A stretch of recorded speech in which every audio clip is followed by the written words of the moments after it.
अहसन रज़ा एक अच्छा आदमी है। अच्छा, हाँ मेरा ख्याल है। इंडस्ट्री ये कहती है। मेरा ख्याल है नहीं, इंडस्ट्री वाला अच्छा, नहीं इंडस्ट्री से हट के पर्सनल। हाँ बिल्कुल पर्सनल। जो और लोगों का जिसमें उसमें हाथ होता है उनको वो वाली फेम शायद नहीं मिलती, ऐसा फील होता है। सर दुखती रग ना छेड़े। दुखती रग ना छेड़। मैंने कोक स्टूडियो किया सीज़न 14 और अभी भी 15 भी किया हुआ है, थोड़ा सा वो भी इसने आना है, आई मीन रिलीज़ होना है उसने। मैं कहता हूँ नहीं, आपने कोक स्टूडियो देखा है? वो बोलते हैं जी। मैंने कहा उन्हें पसूरी देखा है? कहते हैं बिल्कुल देखा है। मैंने कहा मैंने शूट किया है। तो वो ज़रा सा ये मुझे आसान हो गया कि किसी को कोई समझाने एक में, रेफरेंस उनको पता हो। मतलब आपको नहीं पता होता है कि आप बस आप मेहनत करते हैं, दरवाज़ा नॉक करते रहते हैं तो कोई ना कोई एक दिन खोल देता है कि तो बस वो मेहनत आई थिंक, क्योंकि मैंने जब जैन भी कोशिश करना शुरू किया है तो मैं कराची में होते हुए अपने घर 4-5 दिन नहीं जाता था।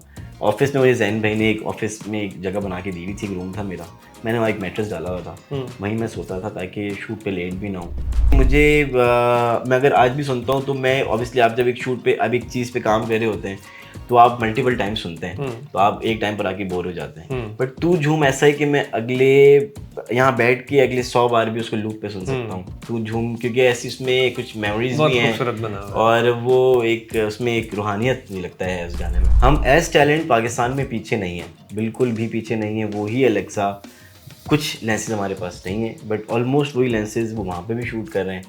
वही बॉडीज़ S35 हो गया या LF हो गया, वही गोरे भी यूज़ कर रहे हैं। अपना चांस खुद बनाते हैं। अब आप अगर देखें ये रील्स हो गई या ये कंटेंट क्रिएटर्स हो गए, ये क्या कर रहे हैं, ये अपना कंटेंट खुद बना रहे हैं। तो अब मुझे लगता है कि आपको इंडस्ट्री में काम करने के लिए किसी का मोहताज होने की ज़रूरत नहीं पड़ रही है। अगर आपके पास एक फ़ोन भी है ना, तो इस फ़ोन से भी आप बना रहे हैं चीज़ें और लोग बना रहे हैं। खुद करें, get noticed, get notice. Sir लोग, मैं जानता हूँ ऐसे जो उन्होंने अपने आप को नोटिस करवाया है। अस्सलाम वालेकुम, this is Naveed Azhar with another episode of wrap up with runway Pakistan. आज मेरे साथ जो गेस्ट मौजूद हैं, he is a very dear friend of mine, मेरा बहुत अच्छा दोस्त। हमने बहुत सारे प्रोजेक्ट साथ किए हैं। Whenever you watch any video और any music video and you end up by saying wow, उसके पीछे बहुत सारी टेक्निकल एस्पेक्ट्स होते हैं, बहुत सारे टेक्निकल हाथ होते हैं। उनमें से एक important element is the cinematographers. One of the leading cinematographer Ehsan Raza. आज हम उनसे उनके बारे में बहुत सारी बातें करेंगे। So please welcome Ehsan Raza. Ehsan, welcome to the show. Thank you sir. क्या हाल? आई एम ग्लैड कि आपने मौका दिया। बड़ा टाइम लगाया आने में, मैं तो काफ़ी अरसे से कह रहा था कि चक्कर लगाओ चक्कर लगाओ। अच्छा, मुझे लगा आप अभी आने की बात करें। आपको पता है सर, आपके एरिया में जब उठते हैं तो कोई एक नई सड़क आपको बताए, DHA के मसले तो चल रहे हैं, आपको बताए। अच्छा, हमारी ऑडियंस के लिए Ehsan Raza as a cinematographer, थोड़ा सा अपना इंट्रोडक्शन खुद भी देना। So basically myself Ehsan Raza, I am a cinematographer. ये काफ़ी नहीं है सर। बेसिकली देखिए, मैं बड़ा एक उस वक्त पाकिस्तान में यूथ में इतना मुझे तो नहीं लगता था कि शौक़ है, बिकॉज़ वो एक थोड़ी सी वो वाली जॉब थी कि फ़ोटोग्राफ़र बहुत मशहूर था कि फ़ोटोग्राफ़ी करनी है, बट सिनेमाटोग्राफ़ी या डायरेक्टर ऑफ फ़ोटोग्राफ़ी उस वक्त कम लोग सोचते थे। और जिस वक्त मैं मतलब जब मैंने मतलब इंस्पिरेशंस लेना शुरू की देख के लोगों को, तो उस वक्त तक तो मुझे कोई ऐसा यूथ में या कोई यंग एज सिनेमाटोग्राफर नज़र ही नहीं आता था। सो बेसिकली मैंने तो फ़ोटोग्राफ़ी शुरू की। कहाँ से सर? कहाँ से? आज भी मेरे फेसबुक पे एक प्रोफाइल, दो बेसिकली एल्बम्स हैं, हाँ, जो कि मैंने हाइड कर दिए हैं। उसमें अगर आप जाएंगे तो उसमें फोटोग्राफी के रूल्स पूरे हैं, ठीक है। मतलब वो आप देख के अब मैं जब देखता हूँ तो मुझे समझ में तो आती है, हाँ, कि उस वक्त जब कुछ नहीं पता था तो उस वक्त काम तो ठीक हो रहा था, ठीक है। सो वो एक नोकिया का फ़ोन था, उसमें वो नई नई डेप्थ ऑफ फील्ड आई थी कि आप करीब से फ़ोटो लें और पीछे ज़रा ब्लर हो जाता है, तो वो भी ज़रा उस वक्त शौक था। ठीक है। तो मैंने फ़ोन से अपने कज़न्स को खड़ा करके कोई पुरानी गाड़ी पकड़ ली, कोई एरिया में कुछ अच्छा सा पेड़ मिल गया, फार्म हाउस गए हैं तो वहाँ पे खड़ा किया कि यार यहाँ खड़े हो ज़रा तस्वीर लेते हैं, सिलवेट तस्वीरें ये वो नई बस जो उस वक्त अच्छा लगता था वो करते रहे। तो मैंने वो हाइड कर दिया। उसमें कोई तस्वीरें हैं, कोई 201 एल्बम में तस्वीरें हैं। अच्छा, फिर तो टोटल 400 तस्वीरें हैं। ठीक है। तो उसके अलावा भी और हैं जो कि कहीं मैंने प्रिंट आउट उस वक्त निकलवा के बस शौक था अपने कबर्ड पे लगा दी सारी, और बस फ़ोन से फोटोग्राफी करते थे सर। तो आहिस्ता आहिस्ता एक दिन मतलब वो एज भी ऐसी होती है, बहुत ज़्यादा एज नहीं थी, आई थिंक 22-23 टाइप की एज थी मेरी। चीज़ें एक्सप्लोर कर रहे होते हैं, यूनिवर्सिटीज एक्सप्लोर की कर रहा ज्वाइनिंग था का चीज़ें चल रही कुछ, होती मुझे हैं। लगता है कि वो थोड़ा सा आप जब न्यूली ज़रा बाहर आप जब प्रैक्टिकल होते हैं तो ज़रा डिप्रेशन भी हो रहा होता है कि यार कुछ करना है, हाँ। मतलब कुछ बड़ा करना है, कुछ करना है, मतलब वो बेसिकली छोटी मोटी वीडियोस तो बना ही लेते थे, बट वो एक हमेशा से था कि कुछ बड़ा करना चाहता हूँ। तो फिर मैंने कहीं से बस मुझे मिले फेसबुक पे मेरे उस्ताद मोहतरम ज़ैन हलीम साहब, बिग नेम, और बहुत बहुत बिग नेम, और आज भी बहुतों के उस्ताद हैं। मतलब उन्होंने बहुत सारे डायरेक्टर्स बना दिए हाँ। हैं, बहुत सारे, मतलब वो देख के वो एक यूनिवर्सिटी है बेसिकली खुद। तो उनको बस मैंने एक बार मैसेज किया, वो रिप्लाई तो नहीं आया, बट मैंने उनको फिर एक बार अप्रोच किया। उन्होंने बोला कि कोई, ऑब्वियसली मुझे भी अप्रोच कर रहे होते हैं लोग, अब तो उनको तो पता नहीं कितने उस वक्त कर रहे होंगे। तो मैंने कहा कि सर बस मौका दें एक बार, मतलब साथ जोड़ लें अपने, असिस्ट करने का मौका दें।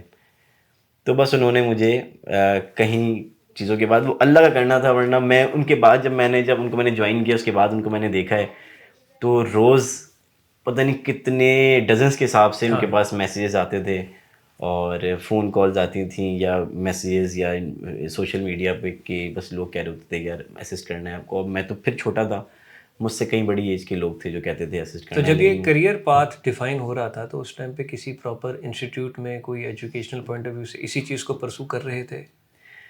सर कर रहा था मैं, एक बहुत नामी ग्रामी यूनिवर्सिटी से मैं पढ़ रहा था, बट उनको पता नहीं मैं ये बताना चाहिए कि नहीं बताना चाहिए। बहुत ज़रूरी है पढ़ाई, बहुत ज़रूरी है पढ़ाई, डिग्री बहुत ज़रूरी है। मेरी गलती है कि मैंने नहीं की, लेकिन सर मैं ड्रॉप आउट हूँ।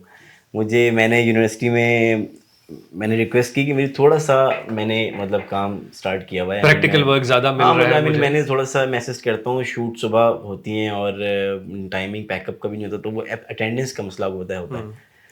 तो वो उन्होंने जी नहीं मानी, तो मैंने बहुत टाइम कोशिश की कि मैं कुछ करके मैनेज करूं, बट ऑब्वियसली वो एक अच्छी अपॉर्चुनिटी थी मेरे लिए कि मतलब पाकिस्तान का इतना बड़ा नाम ज़ैन एक्चुअल हलीम फील्ड में मौका को मिल रहा मैसेज है। कर रहा हूँ, और बड़े जिन डायरेक्टर्स का नाम सुनते थे या जिन लोगों का नाम सुनते थे उनके साथ काम करने का मौका मिल रहा है।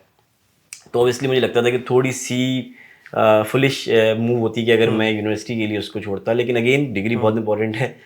तो मैंने सर वो मुझे फिर उन्होंने बोला, यूनिवर्सिटी ने बोला कि अल्लाह हाफिज़। मगर मुझे ये भी पता है कि अभी वो वर्कशॉप जब होते हैं तो वो दावत भी देते हैं कि आप आएँ और आके स्टूडेंट्स सर को उसके गाइड बाद फिर करें। मुझे उसी यूनिवर्सिटी से कॉल है कि गेस्ट स्पीकर आप आना हाँ, तो चाहेंगे। ये तो एक अचीवमेंट हो गई ना। तो मैंने बस, वो मेरी हिम्मत न हुई वहाँ जाने की, उस यूनिवर्सिटी पर्टिकुलर जाने की, तो मैं बस, अचीवमेंट हुई, बिल्कुल अचीवमेंट। अगेन अगर मैं उस वक्त शायद थोड़ा सा हाँ। उसको, अगेन डिग्री इंपॉर्टेंट है, लेकिन अगर मैं छोड़ देता, काम नहीं करता, और फिर ऑब्वियसली फिर 4 साल बाद में निकलता, तो मुझे लगता है कि कहीं और जा चुकी होती बात।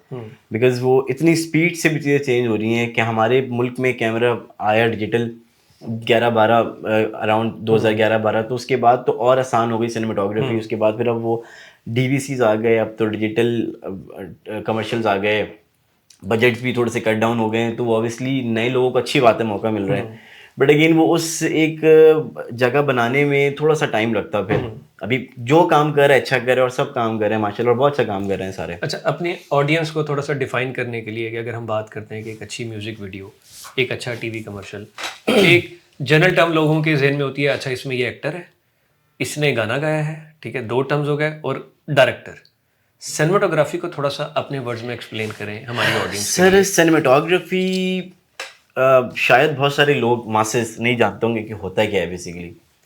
सिनेमाटोग्राफ, जब आप फिल्म बनाते हैं कोई, या आपकी कमर्शियल बनाते हैं, तो आप सिर्फ एक एक्शन रिकॉर्ड करते हैं, तो उससे कभी भी आपके एक्सप्रेशंस या आपकी फिल्म कंप्लीट नहीं होती। हमेशा सिनेमाटोग्राफर का एक वो रोल होता है कि अब डायरेक्टर का जो भी एक लुक है उसने सोचा हुआ है, या जो उसने एक चीज़ अचीव करनी है, मुझे लगता है कि बहुत ज़्यादा इंपॉर्टेंट रोल है एक सिनेमाटोग्राफर को उसको अचीव करवाने में। क्योंकि अगर आपकी कोई लुक नहीं है, अगर आपकी कोई लुक इन, क्योंकि लुक एंड फील बड़ा आपको एक दुनिया में लेके जाता है जो डायरेक्टर सोच रहा है बेसिकली। सो सिनेमाटोग्राफर का काम, इन आसान लफ्ज़ों में अगर मैं बताऊँ मासेस के लिए, so in simple words it's like, you cinematographer has to light the particular scene or shot and choose the correct lenses for the particular shot. अगर आपको एक्सप्रेशंस चाहिए तो उसका क्या लेंस होगा, अगर आपको कोई इंटेंस सीन है उसका क्या लेंस होगा, कुछ अगर ह्यूमर है उसका क्या लेंस होगा और क्या लाइट मूड होगा। इसका सब चीज़ों में अगर आप अगर आप एक सीरियस चीज़ कर रहे हैं शूट, कि एज इन आप कोई डिफरेंट सिचुएशंस होती हैं आप शूट करते हैं, ह्यूमर की अलग लाइट होती है। और उसके अलावा आप अगर कोई सीरियस माँ बेटे का कुछ मतलब एक वो शूट कर रहे हैं कि इंटेंस सीन है, अगर वो कोई इमोशन है उसमें, उसके अलग एक लाइट मूड होता है। अगर आप कुछ रोमांटिक चीज़ शूट कर रहे हैं उसके एक अलग लाइट मूड होता है। तो वो आई थिंक वो बहुत इंपॉर्टेंट है कि आप वो समझें और वो करें, और वो फिर व्यूअर को वो चीज़ पहुंचाने में बहुत हेल्पफुल होता है कि आप केस में तो अगर मैं इवन ये कैमरा मूव जो होती है ना, कैमरा मूव, वो कैमरा मूव भी डिफाइन करता है। ठीक है। आप कहने को तो पैनिंग है, पैन टिल्ट, लेकिन पैनिंग का मूड भी डिपेंड करता है कि वो कितना आप उसमें उस दुनिया में जा रहे हैं, और कितना आपको समझ आता है कि अच्छा ये ह्यूमर है या ये रोमांटिक हो गया, मतलब समझ रहे हैं मेरी बात, कि वो एक उसको रोमांस जनरेट करता है, उस आपके मूड में लेकर जाता है आपको। तो हमारी ऑडियंस के लिए अगर मैं ये कहूँ कि सेलिब्रिटी को माइनस कर दें, जो आप चीज़ देख रहे हैं और जो पूरी एक प्रोडक्ट आपके सामने आई है, उसके दो बड़े स्ट्रॉन्ग पिलर्स में से एक डायरेक्टर और एक सिनेमाटोग्राफर होता है। मुझे ये बोलना नहीं चाहिए लेकिन होता है ऐसे होता है, बिल्कुल होता ऐसे है। ही है, होता है ऐसे ही।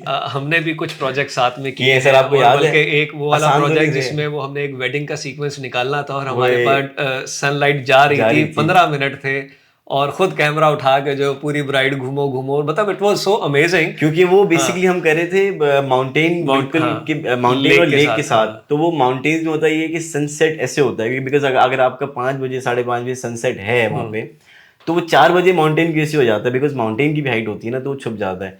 तो वहाँ पे यहाँ थे, बस वो डार्क होते होते रह गया। तो और हमने अब्दुल्ला वसीम थे, हारिस खत्री, और वो बड़ा, नहीं, बड़ा अमेजिंग शूट था, और हाँ, वो सीक्वेंस निकल के भी बड़ा जबरदस्त आया था। वो I think entire shoot was good, entire shoot मतलब वो बहुत और अच्छा टफ था। था। आई थिंक 4-5 दिन हमने वहाँ 5 पे। दिन का हमारा कंसेक्टिव शूट था।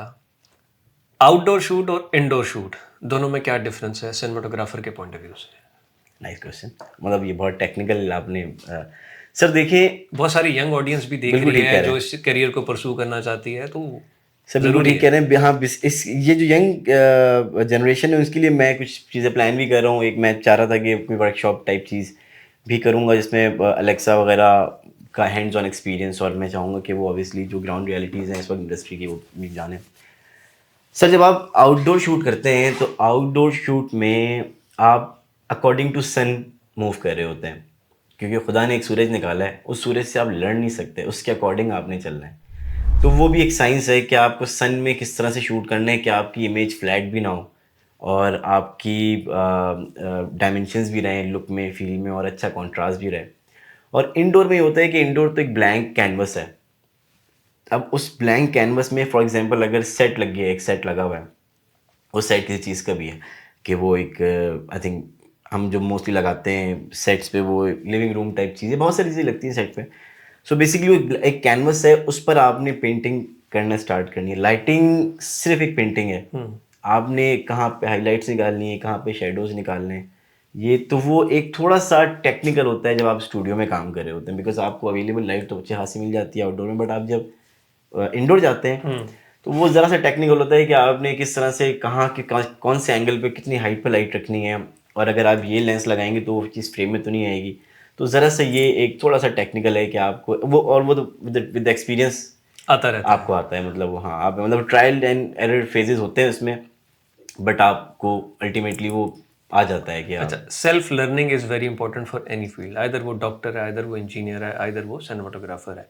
कुछ ऐसे इंटरनेशनल इंस्पिरेशन जिसको ऑन एंड ऑफ, जिसके काम को फॉलो करते हैं, वहाँ से चीज़ों को अडॉप्ट करते हैं और अपने यहाँ पे उसको प्रैक्टिकली करके वो रिजल्ट्स अचीव करने की कोशिश की जाए। सर अब तो काफ़ी एडवांस आपको पता है दौर आ गया है। वीमियो एक चीज़ है, पहले नहीं थी। पिंटरेस्ट एक चीज़ है, पहले नहीं थी। और अब के दौर में जो डीओपीज़ काम कर रहे हैं उनके लिए बहुत आसानी है, या सिनेमाटोग्राफर या फोटोग्राफर या कोई भी या प्रोडक्शन डिज़ाइनर्स हैं, उनको बहुत आसानी है, बिकॉज वो रेफरेंस निकाल लेते हैं और रेफरेंस पे वो काम करते हैं बहुत सारे लोग। पहले के दौर में ये नहीं होता था, या तो वो स्टिल इमेजेस निकालते थे कहीं से, किसी मैगजीन से कोई रेफरेंस निकाल लिया, मतलब थोड़ा सा वो मुश्किल था उनका प्रोसेस। और आई थिंक वो ज़्यादा हार्ड कोर प्रैक्टिसिंग भी था कि मतलब उनको इस तरह से और वो अपने काम इतने में प्यारे मूड बोर्ड्स पहले बन के निकल के सामने नहीं आते थे, अब तो रेफरेंसेस बहुत आई है। थिंक उस टाइम के हिसाब से आते भी थे। अच्छा। जैसे फॉर एग्जांपल आप देखें रिदम ऑफ यूनिटी असदुल हक साहब ने किया था, वो आज तक अगर आप देखेंगे तो आप बोलेंगे वो कुछ टीम बाहर से आई थी उसमें, और असदुल हक साहब यहाँ पे थे, रोकास साहब है, मुझे याद नहीं, सॉरी, उन्होंने किया था। और वो एक मतलब वो एक आइकॉनिक प्रोजेक्ट था। उसके बाद बहुत सारे प्रोजेक्ट्स ऐसे हुए कि जैसे एहसन भाई, एहसन रहीम जिस दौर में काम करते थे उस दौर में भी इस तरह से, बट वो आइकॉनिक चीज़ें, कुछ म्यूज़िक वीडियोस आई हुई हैं ऐसी जो आप बोलते हैं यार कि आज के दौर में भी आपको अच्छी लगती है। मतलब खमाज, साकिब मलिक ने खमाज किया आपको अगर, हाँ। सो वो एक अलग एक दुनिया थी, मतलब वो लोग अलग तरीके से सोचते थे। अब ज़रा सा मुझे लगता है कि चीज़ें मॉडर्नाइज हो गई हैं, और उसके अलावा अब थोड़ी सी आसानी है। जैसे मैं पर्सनली आई थिंक सही करता हूँ या गलत आई डोंट नो, बट मैं बहुत ज़्यादा रेफरेंसेस नहीं देखता। ठीक है। बिकॉज अगर रेफरेंसेस देखने चाहिए, बट अगर ज़्यादा देखते हैं तो मुझे लगता है कि उसमें फंस भी जाते हैं ठीक आप है। कि यार ये चीज़ करनी है, बट वो आपके अपने अंदर का जो एक चीज़ होती है ना, वो इट डजेंट मैटर कि वो अच्छी है या बुरी है, आपके अंदर का क्या है। देन और देयर के भी बड़े डिसीजन हैं जो उस टाइम पे चीज़ों को, लोकेशन को देख के, मूड को देख ग्राउंड के। रियलिटीज़ ठीक बिल्कुल है। ऐसी बात है कि अगर आप मैं अगेन अगर आप सेट पे जा रहे हैं तो अगर एक वॉल छोटी लग गई है, एक वॉल बड़ी लग गई है, या एक वॉल का एक ब्लैंक जा रही है, तो उसको आपने किस तरह से कवर करना है अपने अपनी सिनेमाटोग्राफी में या अपने काम में, वो बड़ा मैटर करता है कि, तो वो फिर आपको उस वक्त एक्सपीरियंस के साथ, अगेन आपको एक्सपीरियंस चाहिए होता है इसके लिए, और वहाँ बैठ के क्या डिसीजन लेते हैं। कुछ चीज़ें आप डायरेक्टर के साथ जुड़ के करते हैं, कुछ चीज़ें आप प्रोडक्शन डिज़ाइनर के साथ जुड़ के करते हैं कि अच्छा इसको यहाँ कर देते हैं, इसको ये कर देते हैं। और अगर कोई नहीं है, अगर आपने ही लड़ना है, ये जंग अगर आपकी अपनी है, तो फिर आपको खुद करना होगा। और एक जंग मुझे याद है, एक म्यूजिक वीडियो शूट हो रही है जिसमें एक फायर रिंग बनाया था, और एहसन रजा ने कैमरा अपने शोल्डर पे उठाया और वो डायरेक्ट वॉक करके कभी रिंग के अंदर, कभी रिंग के बाहर, कभी रिंग के अंदर। सर बेसिकली वो क्या, कौन प्रोजेक्ट, सा शूट था? सर वो था एक वो बेसिकली पीएसएल एंथम था।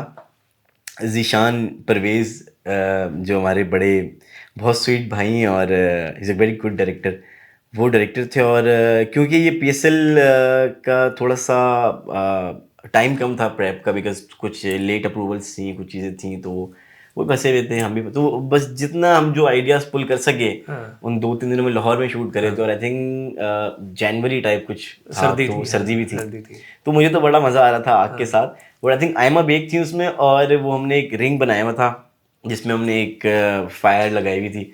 तो वो उसमें हैंडी बेसिकली एक स्टाइल होता है, मैं हैंडी मुझे खुद बड़ा पसंद है, तो उसमें आपको नज़र ही नहीं आ रहा होता, एक असिस्ट कर रहा होता है आपको बंदा है कि बताता है कि अच्छा इतना आगे जा सकते हैं, इतना आगे नहीं जा सकते, वो आपको पकड़ के पीछे से वो आपको ड्राइव कर रहा होता है।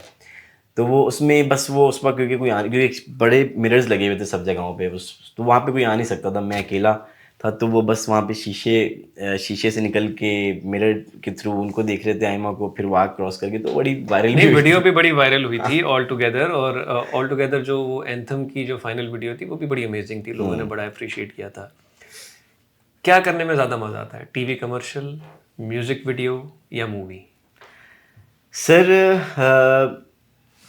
टीवी कमर्शियल्स तो मुझे लगता है कि एक रूटीन के साथ हम कर रहे होते हैं, और कुछ चीज़ें कमर्शियल टीवी कमर्शियल बहुत अच्छे होते हैं, कुछ थोड़े से नॉर्मल होते हैं, बिकॉज़ वो एक क्योंकि वो ब्रांडेड होते हैं, तो समहाउ उसमें क्लाइंट का काफ़ी इनपुट होता है बिकॉज़ उन्होंने चीज़ बेचनी होती है।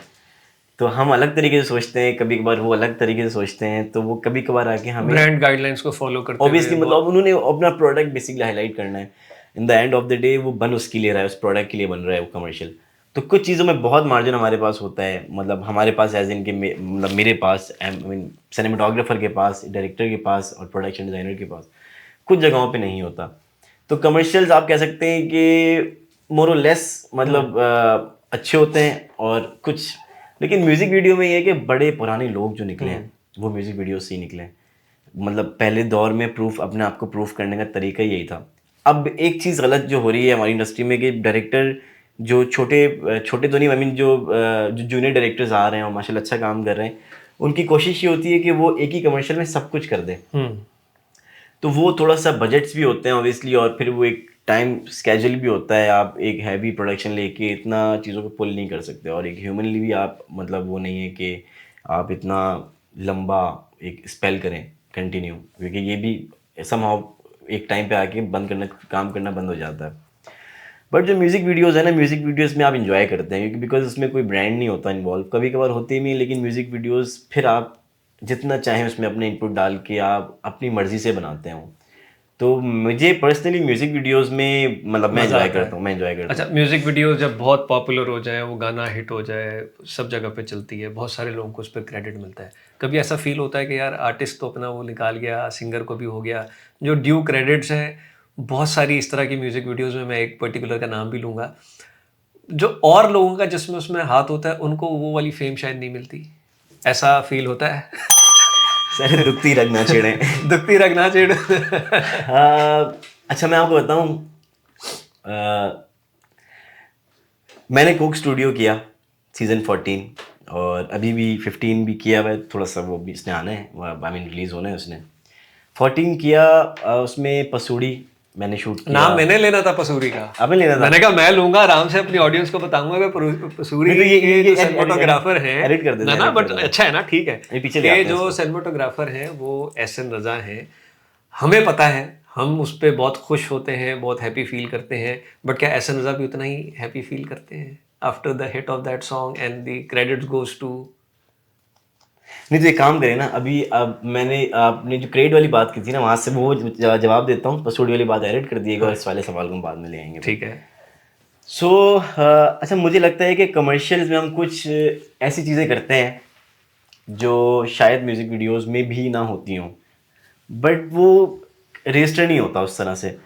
कमर्शियल में आप क्योंकि आपके पास बजट्स भी होते हैं तो आप आउट ऑफ द बाउंड्री भी खेल लेते हैं, जाए कि आप अच्छी प्रोडक्शन के साथ आपको अच्छी चीज़ें मिली भी होती हैं।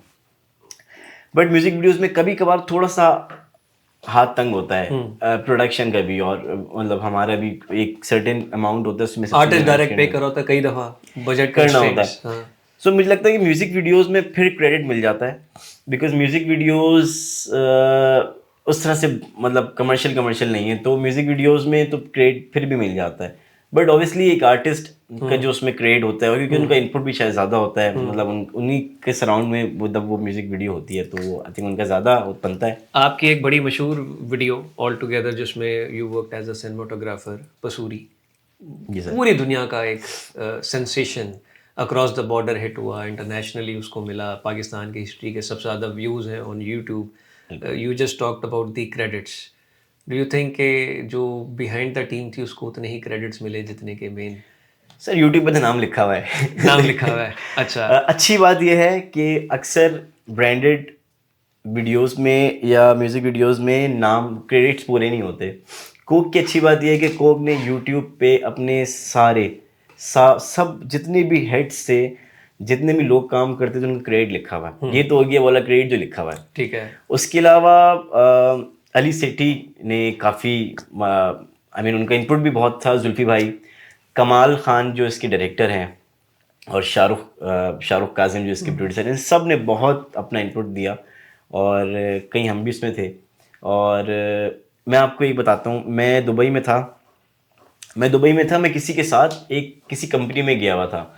उनका कोई ताल्लुक नहीं था किसी भी आर्ट्स और एंटरटेनमेंट इंडस्ट्री से। वो एक सीईओ थी, तो वहाँ पे हम बैठे हुए थे, तो वो मुझे साथ थे, उनके जानने वाली थी वो। तो वहाँ मैं बैठा हुआ था वैसे ही, बिकॉज मैं उसके साथ निकला हुआ था जो मेरे जानने वाले थे। तो वहाँ पे कुछ लोग बाहर से 4-5 लोग झांक रहे थे अंदर बार बार, और वो चले जाते थे। तो वो फिर आए, फिर देखे अंदर, फिर चले जाएं। तो मैंने उनसे पूछा, मैंने कहा आई थिंक इनको काम है, हम निकलते हैं, इनका आई थिंक वर्किंग आवर्स हैं, डिस्टर्ब हो रहे होंगे। कह रहे नहीं जी बैठे। मैं बैठ गया, तो उन्होंने सीईओ को बोला कि जी बुला लें। तो वो अंदर आ गए 4-5 लोग। तो वो आते, हसन भाई पिक्चर आपके साथ खींचनी है। मैंने कहा नहीं 1 मिनट, तो आपने पसूड़ी किया है? मैंने कहा नहीं, मैं जुल्फी नहीं हूँ, क्योंकि जुल्फी भाई की भी दाढ़ी है। मैंने कहा मेरा नाम मैं जुल्फी भाई नहीं हूँ, मैं एहसन रजा हूँ, मैंने वो शूट किया है, मैंने गाना बनाया नहीं। कह रहे हमें पता है आप डीओपी हैं, आपने शूट किया है, ये देखें हम आपको फॉलो करते हैं। तो मैंने कहा यार आपने तो मतलब मैं रो जाऊंगा, मतलब आपने इतनी इज्जत दे दी है। हमारे मुल्क में इतनी इज्जत नहीं मिलती, मतलब इतना लोगों को पता भी नहीं होगा कि मतलब क्या है। तो बड़ी बात है कि आप इतना डिटेल में जाके फॉलो कर रहे हैं या किसने क्या काम किया है। तो पसूड़ी पे सर तो मुझे वहाँ से मैसेज आए थे जो इंग्लिश भी नहीं जानते थे। वो कुछ अफ्रीकन्स थे, मतलब उन्होंने अपने कुछ इथोपियंस लोग थे, कीनिया से मैसेज आए, फिर तमिल मैसेज बहुत आए, और मतलब पूरी दुनिया से ही मेरे पास इंस्टाग्राम वगैरह पे उधर उधर लोगों ने बहुत, और उस पर कमेंट भी बहुत सारे आए, बड़ी अप्रिसिएशन मिली। और आई थिंक ये एक माइलस्टोन था, क्योंकि कोक वैसे इतना बड़ा नाम है, और मतलब ये तो एक लेगेसी चलती हुई आ रही है, तो उसमें कंट्रीब्यूट करना मुझे लगता है कि मेरे लिए एक So if I'll say कि before Coke and after Coke there is a difference in getting more work, या एसन का गेम पहले भी ठीक ही था? आई थिंक ठीक ही था, ठीक ही मतलब था। वो, हाँ आई मीन वो, क्योंकि पहले भी ये तो कोक था, पेप्सी भी किया हुआ था। तो पेप्सी व्हाई नॉट मेरी जान, एक हमने किया था यंग स्टैंडर्ड से, उसमें अगेन जीशान भाई उसमें डायरेक्टर थे, वो भी काफ़ी आइकॉनिक था, तो आई थिंक वो चीज़ स्टार्ट हो गई थी। बट क्योंकि कोक का इवन मेरी इंडस्ट्री में भी लोगों को शायद कम पता है कि पसूड़ी मैंने शूट किया, बस सबको नहीं पता, मुझे वो कन्फ्यूजन होती है, तो कंफर्म करते हैं कि आपने किया, मैंने कहा जी मैंने किया। तो I think I think but एक रजिस्ट्रेशन मिल गई, ठीक है, मासेस में, नॉट इंडस्ट्री। इन काम तो इंडस्ट्री में तो जानते हैं, सबको इंडस्ट्री में पता है जानते ही वो थे, है। और पहले झंडे गड़े हुए थे कुछ। ठीक लेकिन है। लेकिन वो मासेस में, अब मुझसे फॉर एग्जांपल कोई पूछता है कि आप क्या करते हैं, अब मैं किसी को बताता हूँ कि सिनेमाटोग्राफर हूँ, उसकी तो बिल्कुल समझ में नहीं आता। मैं कहता हूँ डायरेक्टर ऑफ फोटोग्राफी हूँ, तो वो कहते हैं कि अच्छा फोटोग्राफी करते हैं आप। मैं कहता हूँ नहीं, आपने कोक स्टूडियो देखा है? वो बोलते हैं जी। मैंने कहा उन्होंने पसूड़ी देखा है? कहते हैं बिल्कुल देखा है। मैंने कहा मैंने शूट किया है। तो वो जरा सा ये मुझे आसान हो गया कि किसी को कोई समझाने एक में, रेफरेंस उनको पता हो। बेसिकली मासेस में आपको पता है कोक हेड है, तो वो जरा उनको समझाने अगर मैं में। पीछे जाऊं, जब ये करियर का स्टार्ट हो रहा है और शुरू में हल्का फुल्का काम मिला, पहला मेजर ब्रेक थ्रू किस एड से या किससे मिला? सर पेप्सी ब्लैक बोल्ड एक किया था हमने, ठीक है। हसन दावर उसके डायरेक्टर थे, और वो बड़ा एक मज़ेदार उस वक्त चीज़ हुई थी, आई थिंक 18th की बात है। ओके। और वो एक मुझे लगता है कि उसने थोड़ा सा, वो भी एक उस वक्त एक माइलस्टोन था। सेल्फ कॉन्फिडेंस भी दिया कि अब इंडस्ट्री के अंदर मुझे काम मिलना, मतलब अब मैं कर रहा हूँ, सर वो रेगुलर तो पार्ट हूँ। मुझे, मैं आपको बताऊँ, मैंने 2020 तक जो मेरे बॉस हैं जैन भाई को मैंने असिस्ट किया है, और अभी मैं कभी भी उनको, मतलब मैं तैयार हूँ उनको असिस्ट करने के लिए, वो मेरे उस्ताद हैं।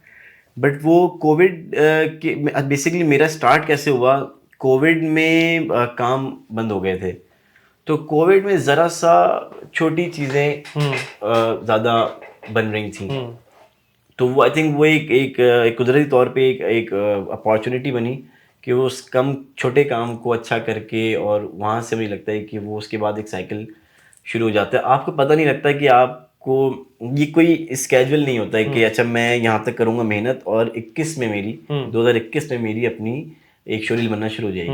यू नेवर नो, मतलब आपको नहीं पता होता है कि आप मेहनत करते हैं, दरवाज़ा नॉक करते रहते हैं, तो कोई ना कोई एक दिन खोल देता है कि, तो बस वो मेहनत आई थिंक, क्योंकि मैंने जब जैन भी कोशिश करना शुरू किया है, तो मैं कराची में होते हुए अपने घर चार पाँच दिन नहीं जाता था।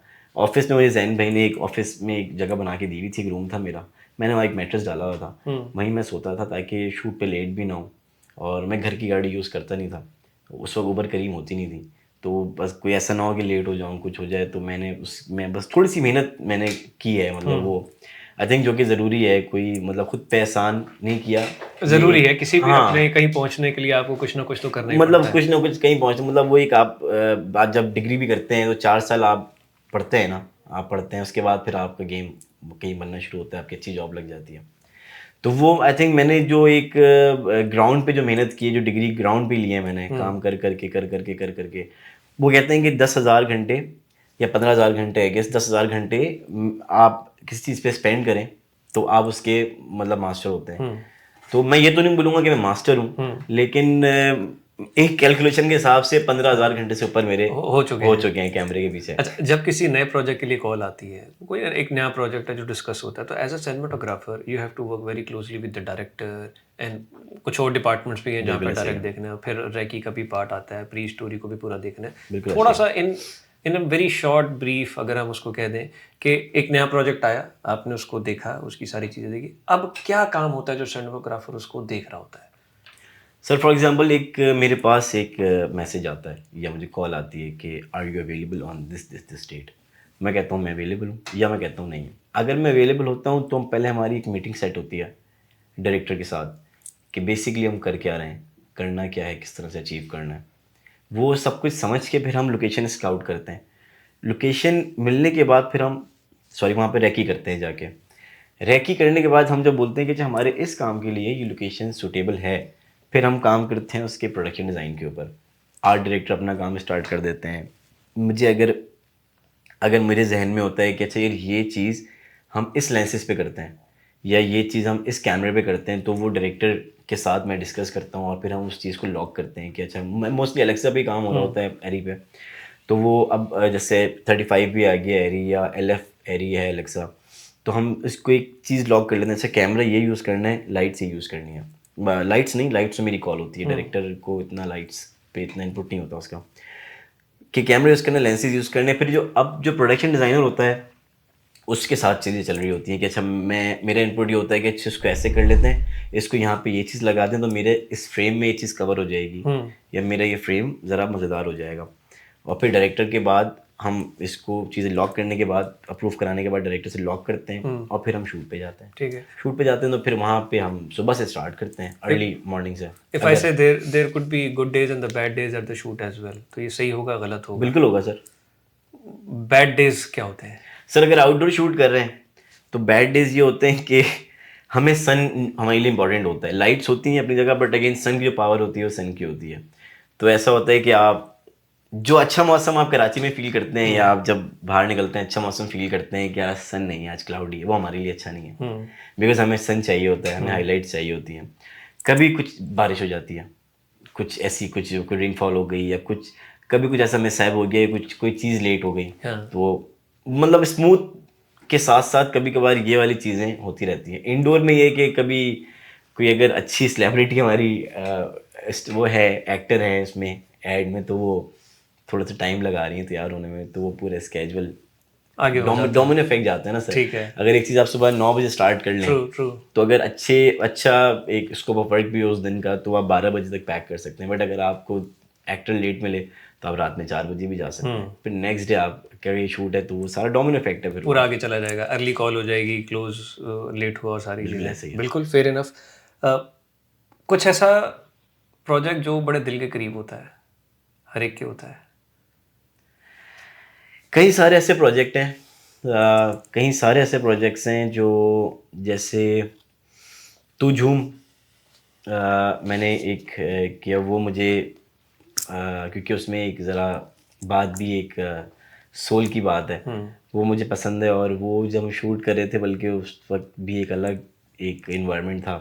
आपदा जी भी कहीं रो रही थी, नसीबो जी भी के भी आंखों में आंसू थे, इवन सब लोग सेट पे रो रहे थे। वो एक था कुछ, और वो शूट ऐसी थी कि कुछ था उस पर। आई रिमेम्बर जब वो गाना ऑन एयर पे होता है, आई गिव यू कॉल, उसने कहा यार क्या ही दिखा दिया, क्या ही बना दिया। अच्छा, वो जब गाना आया था तो क्योंकि वो पहला गाना था, वो पहली वीडियो आई थी जब कोक स्टूडियो रिलीज हुआ, तो लोगों को लगा था कि यही है, यही सेट है और इस तरह से ही बस आगे फिर वो चीज़ें चेंज होंगी। लेकिन वो तू झूम ऐसा गाना था कि मुझे मैं अगर आज भी सुनता हूँ तो मैं ऑब्वियसली, आप जब एक शूट पे अब एक चीज़ पे काम कर रहे होते हैं तो आप मल्टीपल टाइम सुनते हैं, तो आप एक टाइम पर आके बोर हो जाते हैं। बट तू झूम ऐसा है कि मैं अगले यहाँ बैठ के अगले 100 बार भी उसको लूप पे सुन सकता हूँ। तू झूम क्योंकि ऐसी उसमें कुछ मेमोरीज भी हैं और वो एक उसमें एक रूहानियत भी लगता है उस गाने में। ठीक है, तो ये गानों में एक फेवरेट हो गया। एड्स भी कई फेवरेट होते हैं, जाहिर सी बात है, टीवी पे चलता है। अच्छा, जब कहीं बैठे हुए हो, टीवी चल रहा है, आपके बार बार एड्स आ रहे हैं, do you like to show off, ये मैंने बनाया है, ये मैंने बनाया है public? It's a very good question. मैं शुरू में करता था ये कि अगर बैठे हुए कहीं इवन फैमिली में, तो मैं क्योंकि अब उन्हें पता चल ही जाता है शायद, या शायद नहीं पता चलता उनको, बहुत सारी चीज़ें होती होंगी जो नहीं पता होंगी कि मैंने शूट की हुई, वो अक्सर न्यूज़ व्यूज़ के बाद एड्स आ रहे होते हैं। बट वो शुरू में जब मैंने काम स्टार्ट किया था, इवन जब मैसेज करता था, तो जब दोस्त बैठे होते थे तो बोलता था ये मैंने शूट किया भाई करके लाया, या ये बॉस ने शूट किया है, मतलब इस तरह से। तो वो शुरू में था, अब वो हो गया कि अब खुद भी हो रहा है तो मैं चेंज कर देता हूँ। अच्छा, ये तो देखा हुआ है, इसमें क्या। ठीक है, बहुत सारी अपडेट्स आ रही हैं, बहुत सारी टेक्नोलॉजी अपग्रेड हो रही है। आई विल नॉट से कि हम टेक्नोलॉजी में पीछे हैं, बट जाहिर सी बात है इंटरनेशनली बहुत नेक्स्ट लेवल काम हो रहा है, स्पेशली इक्विपमेंट का। तो कई दफ़ा रेफरेंस आपके पास बहुत आगे का होता है, मगर यहाँ पे उन चीज़ों को देखते हुए थोड़ा सा अपने आप को टोन डाउन करना पड़ता है। बिल्कुल ऐसे ही है। और अपने आप को एडवांस रखने के लिए बहुत सारी लर्निंग हो रही होती है। बिल्कुल ऐसे ही है। Ehsan Raza when not doing shooting, self learning के ऊपर बहुत काम कर रहे होते हैं। सर कर रहे होते हैं, बिल्कुल कर रहे होते हैं। देखिए, हम लोग ना एक कॉम्प्लेक्स तो निकालने अपने अंदर से कि हम लोग कोई पाकिस्तान में पीछे हैं। हम एज टैलेंट पाकिस्तान में पीछे नहीं हैं, बिल्कुल भी पीछे नहीं है। वही एलेक्सा, कुछ लेंसेज हमारे पास नहीं है बट ऑलमोस्ट वही लेंसेज वो वहाँ पे भी शूट कर रहे हैं। वही बॉडीज़ S35 हो गया या LF हो गया, वो ही गोरे भी यूज़ कर रहे हैं। कुछ चंद चीज़ ऐसी हैं जो हमारे पास नहीं है, उसके लिए हम भी फिर बाहर जाते हैं शूट करने के लिए। बट ऐसा नहीं है कि हम कोई, अगर वो 2024 में रह रहे हैं तो हम कोई 2000 में, ऐसा नहीं है। हम बहुत अप टू डेट हैं, हम बहुत ज़्यादा अच्छा काम कर रहे हैं। इवन जो नई एज के लड़के हैं, मैं भी मतलब बहुत ज़्यादा एज नहीं है मेरी, हमारी लॉट भी, हमारे बाद वाली भी, उन्होंने भी अपने आप को अपडेटेड रखा हुआ है, हमारे साथ वालों ने भी रखा हुआ है, और जो पीछे आ रहे हैं वो तो हैं ही अपडेटेड। जो ना जेन जी आ रही है तो वो ज़रा अपडेटेड ही हैं।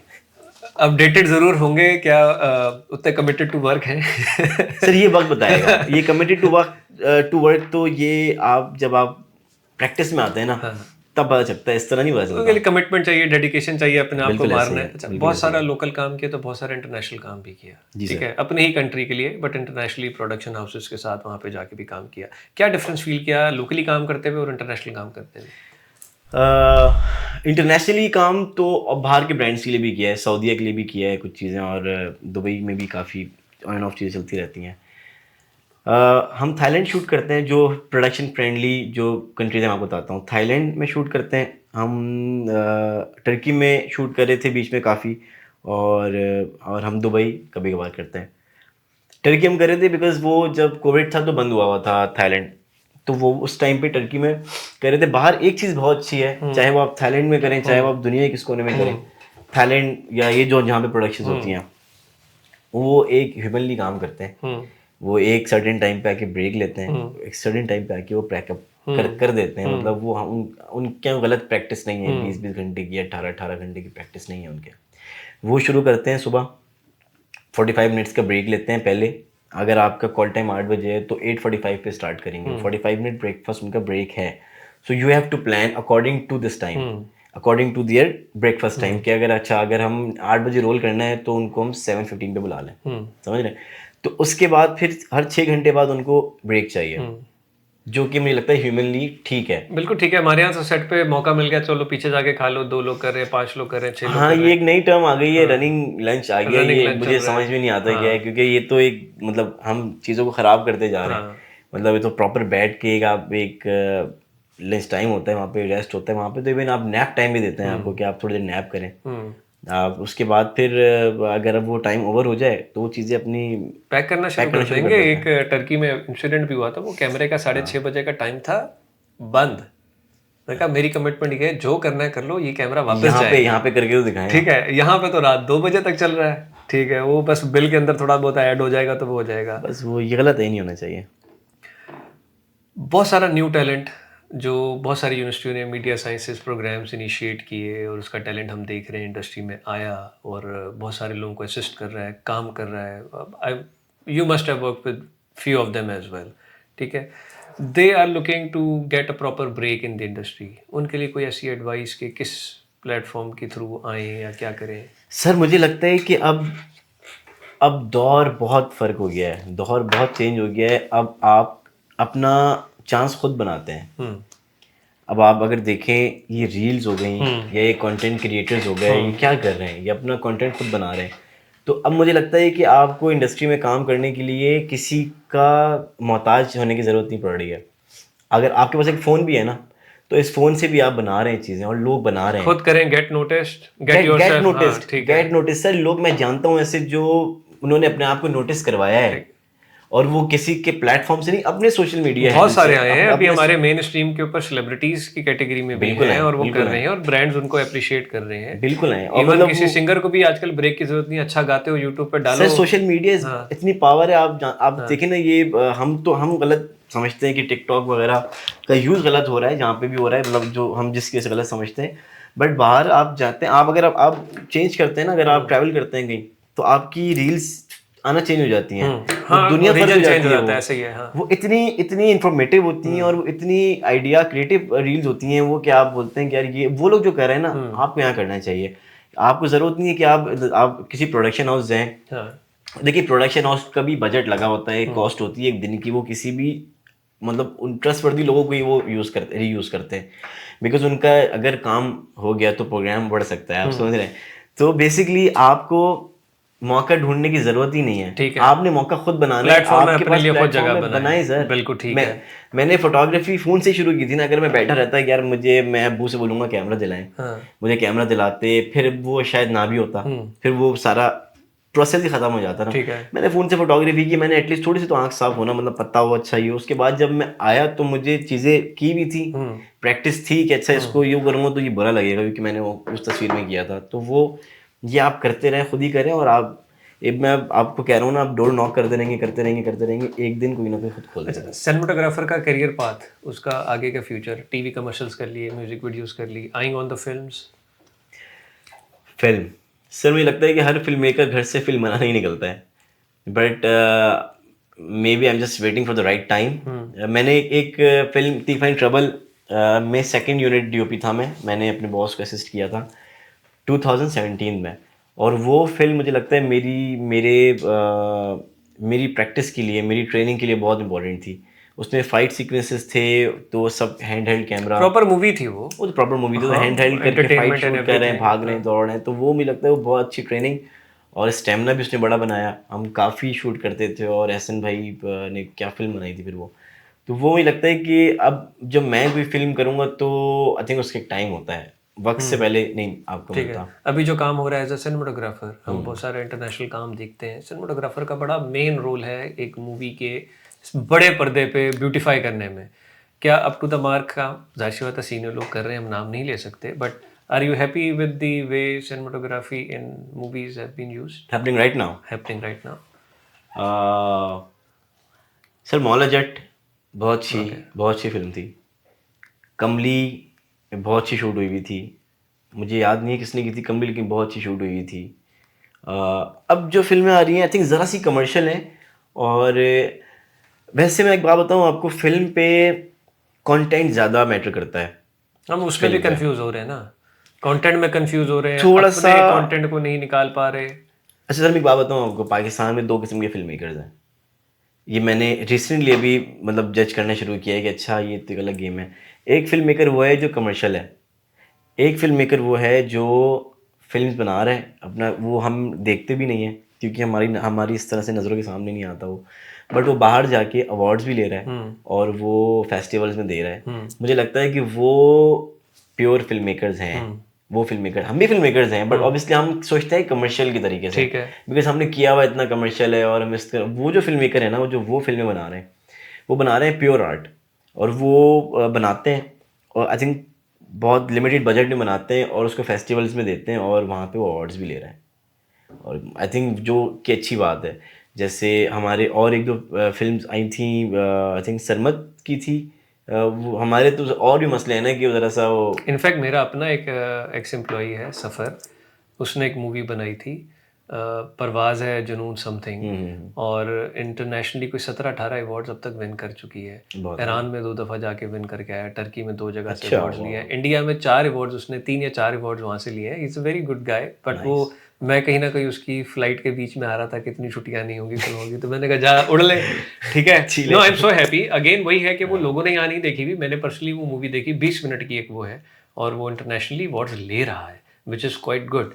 मगर कमर्शियल का एस्पेक्ट किसी भी इंडस्ट्री को सपोर्ट करने के लिए फाइनेंशियली आपके मुल्क के अंदर वो भी बड़ा ही ज़रूरी है।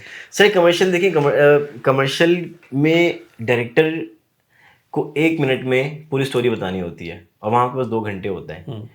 तो फिल्म का अगर आप सुनेंगे ना, देखिए इस दुनिया में 3-4 ही स्टोरीज हैं, मैक्सिमम 5-6 स्टोरीज होंगी, वही प्लॉट है, बस उसकी जो जर्नी होती है ना बेसिकली, कि आप यहाँ से शुरू की यहाँ ख़त्म की, जो बीच में जर्नी है ना, स्टोरी वही है, प्लॉट वही है, लेकिन वो जर्नी के पैसे हैं कि आप जर्नी किस तरह बनाते हैं, आप उसमें क्या एलिमेंट्स डालते हैं। तो वो जर्नी मुझे लगता है कि अच्छी भी है। जैसे एहसन भाई, अगर आप लतीफ़ एंड ट्रबल देखें तो एहसन भाई ने कहीं ड्रैग नहीं होने नहीं, मुझे तो बड़ा मजा आया था सिनेमा में, और lighting was amazing, Ali Zafar की एक्टिंग, लाहौर इतना जबरदस्त दिखाया। भाई मैं आपको बताता हूँ, हम ट्रेन शूट कर रहे थे, तो ट्रेन के अंदर वहाँ पे फाइट्स आती हैं, 2 फाइट्स हैं वहाँ पे, अली जफर पहली बार मारता है, फिर दूसरी बार मारता है। तो अगर आप ऐसे सोचें कि अभी इतने बंदे मारे हैं इसने, अभी दोबारा फाइट आएगी तो फिल्म ड्रैग हो जाती है। तो एहसन भाई आए, एहसन भाई ने बोला जहन भी काम करें, हम सब खड़े हुए सुन रहे थे क्योंकि देर भी हो गई थी तो फिर भी जाना था, सोना भी था। असल में काम जैन भी काम करें आप ना, स्टैटिक शॉट्स ले लें ऐसे ही है, और बस लाइट मूव करा दें। तो स्टॉप मोशन टाइम उन्होंने उन्होंने एक फाइट करवाई, एक फाइट उन्होंने स्टॉप मोशन में निकाल दी और स्टोरी बता दी, और टाइम भी वेस्ट नहीं हुआ। टाइम एज इन की फिल्म ड्रैग नहीं हुई, ठीक है। और वो निकल गए वहाँ से। मतलब ये बहुत स्मार्ट मूव थी कि आपने मतलब पूरा story पूरी सीक्वेंस को जो है वो उसके अंदर वो कर लिया। बहुत स्मार्ट मूव थी। Any cinematographer or films that inspires your work? सबको होता है, मतलब it's not bad to take some names. No मैं समझा नहीं, आई मीन आप कह रहे हैं कि Any specific films or the cinematographer internationally across the border कहीं पे भी that that inspires that me। influence your work, कहीं ना कहीं से बंदा इन्फ्लुएंस जरूर करता है, मतलब किसी एक्टर के ऊपर भी आ जाता है कि यार इसमें वो काम मुझे लगता है ये इसकी लाइटिंग वैसी है। मुझे लगता है कि लोग तो कलर पैलेट को देख के बता देते हैं कि इसकी ग्रेडिंग इसने की हुई है, बिल्कुल ऐसे ही है। म्यूजिक के टोन को बता देते हैं कि उसका म्यूजिक दिया हुआ है, डायरेक्शन स्टाइल को देख के, फाइट सीक्वेंस को देख के कि ये इसका डायरेक्टर वो है। तो इसमें सिनेमेटोग्राफर के भी बड़े विजुअल्स होते हैं। मुझे लगता है कि स्मार्ट मूव ये है कि आपको जो जो अच्छा लगे आप उसमें से अपने बूफे आप समझ लें कि आपको अपनी प्लेट में आपने वो रखना है उतना उतना जितना आपको जो अच्छा लगता है।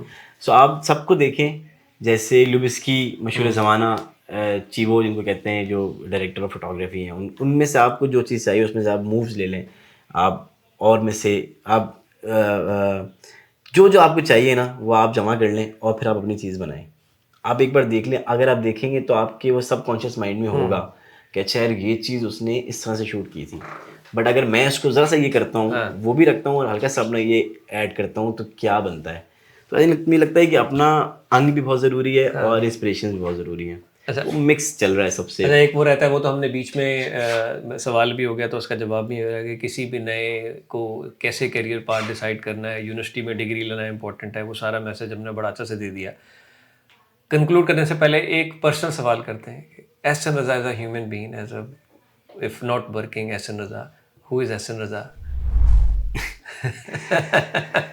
एहसन रज़ा, एहसन रज़ा एक अच्छा आदमी है। अच्छा, हाँ मेरा ख्याल है, इंडस्ट्री ये कहती है। मेरा ख्याल है नहीं, इंडस्ट्री वाला अच्छा, नहीं इंडस्ट्री से हट के पर्सनल। मैं वही बता रहा हूँ, बिल्कुल पर्सनल। हाँ, मैं वही बता रहा हूँ। मैं अगर अगर शायद डायरेक्टर ऑफ फोटोग्राफी ना होता तो मैं शायद कुछ भी ना होता। मतलब वो शुरू से मुझे एक पायलट बनने का बहुत शौक था मुझे, जो शुरू में ही मुझे लगा कि नहीं ये थोड़ा सा टफ है। एयरफोर्स पायलट बेसिकली, आर्मी में जाना बेसिकली। हाँ, बट वो मतलब मैं उसको इस तरह लेता हूँ, मैं अब जो लोग देखता हूँ ना जो मुझसे 10 साल पीछे हैं एज एन एज में, या 7-8 साल पीछे हैं, तो मुझे कुछ लोग बड़े अच्छे लगते हैं कि यार ये वही कर रहा है जो मैं करता था, या ये वही उसी फेस से जा रहा है जो मेरे जहन में था। बिकॉज छोटी एज से काम मैंने भी शुरू किया क्योंकि शौक था ऑब्वियसली। ये तो बस मतलब मुझे ये है कि बस अच्छा हो, अच्छा करें, अच्छे आने वाले लोग अच्छा करें। मैं इसलिए वही एक वर्कशॉप भी प्लान कर रहा हूँ अभी। अच्छा होना चाहिए और बस अच्छा करेंगे तो अच्छा मिलेगा। So are you a good teacher? जब कोई आपसे हेल्प आउट करता है, कोई इंडस्ट्री में ही पूछता है, आइडिएशन लेता है, सजेशंस लेता है, do you teach sir them? जितना गाइड करते मेरी मतलब जितने मेरी कैपेसिटी होती है कि मतलब अगर उसने भी मुझसे चीज़ पूछी है कि मुझे इतना पता है तो मैं कोशिश करूँगा कि उससे ज़्यादा ही बताऊँ, मतलब गलत ना बताऊँ लेकिन उससे मतलब अपने पास जो है वो तो एटलीस्ट को दूँ, ताकि इस तरह से भी लगता है कि लेगेसी बनती। और बड़ी अच्छी जगह एक बात लिखी हुई थी कि 5% आपको मिलता है सुनने से, 20% आपको मिलता है देखने से, विजुलाइज स्टडी करने से। तो उसमें मल्टीपल वो लिखा हुआ था कि कितना परसेंट आपको किसी, लेकिन 100% लिखा हुआ था अगर आप किसी को सिखाते हैं तो आपको मतलब इन रिटर्न आपको 100% मिलता है। तो वो बस इल्म बांटने से बढ़ता है। बहुत अच्छी वाली बात, बहुत अच्छी बात। Ehsan, thank you so much for coming to our office after such a long time. Thank you sir. और अल्लाह ताला आपको इसी तरीके से सक्सेस देता रहे और आने वाले दिनों में आपके अच्छे अच्छे प्रोजेक्ट्स हमें देखने को मिले। So looking forward to see lots of projects and इंशाल्लाह films as well. So best of luck and thank you so much. Thank you sir. Thank you.